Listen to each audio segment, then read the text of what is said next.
जी हाँ दोस्तों, तो आज शुरू करते हैं रोम। तो रोम क्या है दोस्तों? रीड ओनली मेमोरी, या इसको और क्या कहते हैं हम? एम रोम। एम रोम का मास्क रीड ओनली मेमोरी दोस्तों, इसका मतलब ये भी हो सकता है। तो ये नॉन वोलाटाइल होती है दोस्तों। वोलाटाइल और नॉन वोलाटाइल के बारे में हमने अच्छी तरह से पढ़ा है। तो नॉन वोलाटाइल होता है जो परमानेंट मेमोरी रहती है, इसके बारे में डिटेल वीडियो बना रखी है।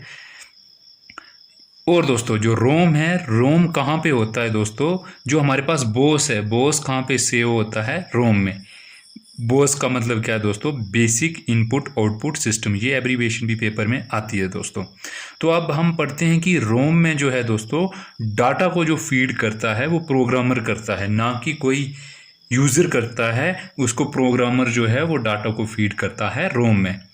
एक एग्जांपल के थ्रू पढ़ते हैं दोस्तों कि रोम जो है परमानेंट मेमोरी, उसमें परमानेंट डाटा सेव कैसे रहता है। जैसे हमारे पास दोस्तों कोई फ़ोन है, जैसे गैलेक्सी स्टोर रहेगा दोस्तों, प्ले स्टोर रहेगा। इसको हम अनइंस्टॉल नहीं कर सकते हैं। मतलब अपने फ़ोन से हम ये जो ऐप है, कुछ ऐसी ऐप्स होती हैं जिनको हम अनइंस्टॉल नहीं कर सकते हैं। वो जो है वो प्रोग्रामर खुद हमारे फ़ोन में सेव करके रखता है। और वो कहाँ पे सेव होती है दोस्तों? रैम में, रोम में दोस्तों। जैसे ब्यूटी प्लस हो गया, जैसे हमारे पास ब्यूटी प्लस आ गया या व्हाट्सएप, इसको दोस्तों हम इंस्टॉल करते हैं और इसको हम खुद ही अपने फ़ोन से अनइंस्टॉल भी कर सकते हैं। तो ये वाली जो हमारे पास ऐप्स हैं, इनको जो है प्रोग्रामर हमारे फ़ोन में सेव नहीं करता है, और ये ना ही हमारे रोम में रहती है। इनको हम खुद ब खुद इंस्टॉल करते हैं और खुद ही हम इनको यहाँ से रिमूव कर सकते हैं अपने फ़ोन से। तो देखते हैं दोस्तों, आगे देखो। जो हमारे पास हार्ड डिस्क में दोस्तों ऑपरेटिंग सिस्टम होता है। ऑपरेटिंग सिस्टम हार्ड डिस्क में होता है हमारे पास। और जो ये बॉस है दोस्तों, ये हमारे पास रोम में होता है। बॉस कहाँ पे होता है? बेसिक इनपुट आउटपुट जो सिस्टम है हमारे पास, वो हमारे पास रोम में रहेगा दोस्तों। रोम क्या है? इनबिल्ट चिप है दोस्तों। ये हमने पढ़ लिया। जैसे हमारे पास कोई भी ऐप जो पहले से फ़ोन में इंस्टॉल आती है और हम उनको अनइंस्टॉल नहीं कर सकते हैं दोस्तों, ये वाली चीज़ है।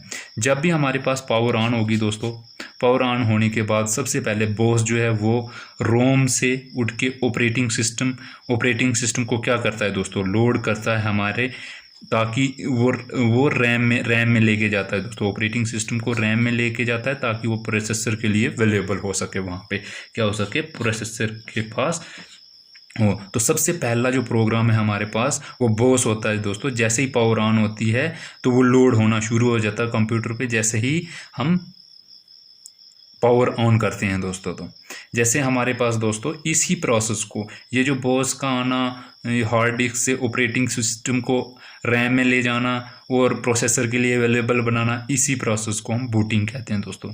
इसी प्रोसेस को हम क्या कहेंगे? बूटिंग कहेंगे। उसी तरीके से दोस्तों यहाँ पे लिख रखा है कि बॉस जो हमारे पास पहला प्रोग्राम है जो लोड होता है जब भी पावर ऑन होती है दोस्तों। उसके बाद जो है, ये जो हमारे पास ऑपरेटिंग सिस्टम है वो हार्ड डिस्क में होता है, और ये रैम के लिए ले जाता है हमारे पास कौन? बॉस। तो अवेलेबल बनाता है प्रोसेसर के लिए, जो अभी तक हमने चीज़ें पढ़ी। तो बॉस जो है वो प्रेजेंट होता है दोस्तों कहाँ पे? रोम में। एमसीक्यूज में, पेपरों में ये क्वेश्चन डायरेक्ट बनता है दोस्तों। तो जो हमारे पास प्रोग्रामर है वो डाटा को सेव करता है रोम में, ना कि यूज़र करता है दोस्तों। रोम की टाइप पढ़ते हैं दोस्तों। जैसे हमारे पास सबसे पहले पी रोम आता है, ईपी रोम आता है, ईईपी रोम आता है दोस्तों। ये क्या मतलब है इसका? Programmable read only memory, erasable programmable read only memory, electrical erasable programmable read only memory. दोस्तों इसका मतलब क्या रहता है दोस्तों? इसको पढ़ते हैं। प्रोग्रामेबल क्या होता है दोस्तों? उसको खाली हम रीड कर सकते हैं, ये रीड ओनली मेमोरी होती है दोस्तों। और इस प्रोग्रामेबल रीड ओनली मेमोरी को सिर्फ एक ही बार हम रीड कर सकते हैं। तो इसको हम और क्या कहेंगे? OTP दोस्तों, वन टाइम प्रोग्रामेबल। सिर्फ एक ही बार प्रोग्राम में आती है, उसके बाद हमारी किसी यूज़ में नहीं आती है दोस्तों, ये पी रोम। उसके बाद हमारे पास आता है दोस्तों क्या? E P ROM. Erasable programmable read only memory, इसको हम इरेज कर सकते हैं दोस्तों, मैनी टाइम इरेज कर सकते हैं।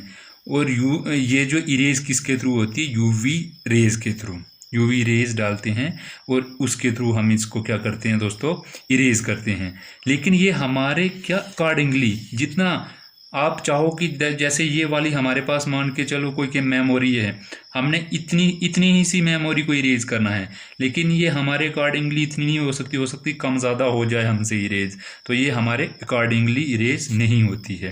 तो पी रोम जो है दोस्तों, ये electrical erasable programmable read only memory जो है दोस्तों, ये हमारे अकॉर्डिंगली इरेज होती है दोस्तों। तो इसको किसके थ्रू करते हैं, इलेक्ट्रिकली इरेजेबल होती है दोस्तों। यही है हमारे पास 3 टाइप्स, और पेपर में 3 टाइप्स से क्वेश्चन बनता ही बनता है दोस्तों, रोम की 3 टाइप से। और हम थोड़ा सा पढ़ लेते हैं किसके बारे में दोस्तों, वर्चुअल जो हमारे पास मेमोरी आती है। जो वर्चुअल मेमोरी है ना दोस्तों, उसको बाद में पढ़ते हैं, उससे पहले थोड़ी सी कैशे मेमोरी के बारे में पढ़ते हैं। ये दोस्तों हमारे पास हार्ड डिस्क है, ये चीज़ें मैंने बहुत बार डायग्रामेटिकली बनाई है। ये हमारे पास रैम है, ये हमारे पास प्रोसेसर है दोस्तों। ये हमारे पास बीच में एक छोटी सी चिप लगा रखी है, इसमें हमारे पास कैशे मेमोरी आता है। कैशे मेमोरी होता क्या है दोस्तों, जो फ्रिक्वेंटली यूज डाटा होता है वो सेव होता है हमारे पास कैशे मेमोरी में। और ये किसके बिटवीन प्लेस की जाती है, हमारे पास प्रोसेसर और रैम के बीच में। डायरेक्ट क्वेश्चन बनता है दोस्तों कि कैशे मेमोरी कहाँ पे किस किस के बीच में प्लेस होती है, तो हमारे पास रैम और प्रोसेसर के बीच में। इसी तरीके से हमारे पास दोस्तों 2 तरीके की कैशे मेमोरी होती है, L1 और L2। L1 क्या है दोस्तों, जो इनसाइड CPU रहती है, और L2 जो है दोस्तों ऑन द मदरबोर्ड रहेगी। उसके बाद सबसे फास्टेस्ट मेमोरी हमारे पास दोस्तों रजिस्टर्ड है, उसके बाद कैशे मेमोरी है। ये SRAM, DRAM, रोम, EEPROM, ये सब कुछ हमने पढ़ रखा है दोस्तों। तो इसी सीक्वेंस में सबसे पहले जो है हमारे पास रजिस्टर है, फिर कैशे मेमोरी है, स्टैटिक रैम है, डायनामिक रैम है, उसके बाद रीड ओनली मेमोरी है, EEPROM है हमारे पास दोस्तों। तो थैंक यू, धन्यवाद।